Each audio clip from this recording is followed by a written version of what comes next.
నువ్వు పట్టుదలగా ప్రార్థన చేయాలంటే నువ్వు ఒంటరితనంలోనే పట్టుదలగా ప్రార్థన చేయగలవు. హల్లెలూయా. ఒంటరిగా ఉంటే పిచ్చి పిచ్చి ఆలోచనలు వస్తున్నాయేమో.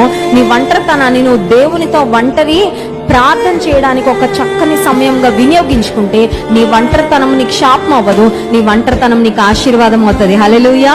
అర్థమవుతుందండి? నీ ఒంటరితనం నీకు శాపం కాదు. ఒంటరితనము నువ్వు నిరాశ పడడానికి ఒక మంచి అనుకూలమైన సమయమే కాదు.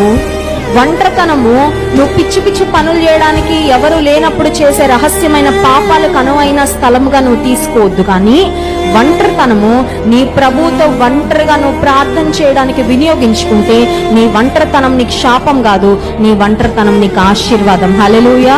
Your loneliness is a wonderful time to spend with God. నీ ఒంటరితనం దేవునితో నువ్వు గడిపే ఒక అద్భుతమైన సమయం అని ఎప్పుడూ మర్చిపోవద్దు.